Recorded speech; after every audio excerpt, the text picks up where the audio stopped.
bullets and the screw came out, and this is a bullet. This is a screw.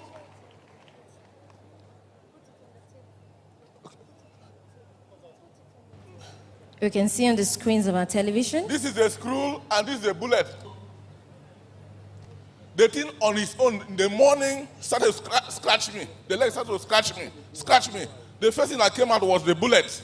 Second was the screw. This is where the bullet came out from, on its own. And I did not treat it again. And this is me. Bill, just kind of whet their appetite. What kind of miracles are happening now that are kind of spectacular going on in your life? Is there a trend? There seems to be seasons. I don't understand that, but there seems to be shifts in focus and emphasis. And for the last few years, we've had a great number of people healed of head trauma, very serious brain injuries, fatal things that were terminal diseases of the brain, all the way down to dyslexia, bipolar, those kinds of things.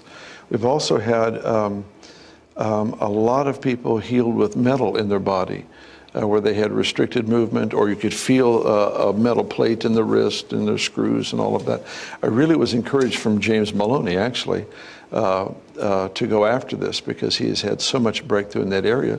So I just started taking a risk, looking for the problem, and then praying for the people, and you could feel that it's gone. The rod, the plates, the things that would prohibit them from bending, they're now have complete mobility. It's extraordinary. Now, Randy Clark did his doctorate thesis about how many people did he say had metal turned to bone, approximately? It's hundreds. It's hundreds of people in his study that he has names, addresses, everything of folks over. I think he did it over a 3-year period of time. It's hundreds of people, not those that just raised their hand to say, but actually were able to follow up and verify, and it's an extraordinary miracle. Now, I think you're extraordinary, and I'm going to tell you why. 5 generations of pastors. Yeah. And his son is the 6th generation. Yeah. I think that's a phenomenal thing. That is amazing. You are a blessed man. But even with all of that, you really didn't feel qualified to move in the supernatural or these spectacular things that are commonplace for you right now. What changed it? Oh goodness, I would pray for a season over people, and nothing would happen. You know, I would do everything I could read to how to pray for people. Nothing would ever happen. Nobody ever got healed.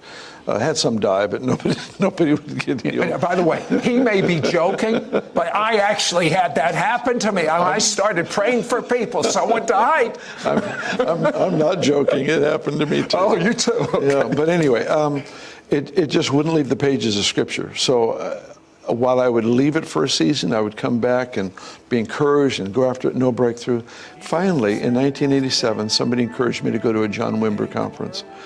And I heard them teach what I had been teaching for quite an extended period of time. So nothing was different in that aspect, but I saw that they took risks that I wasn't willing to take.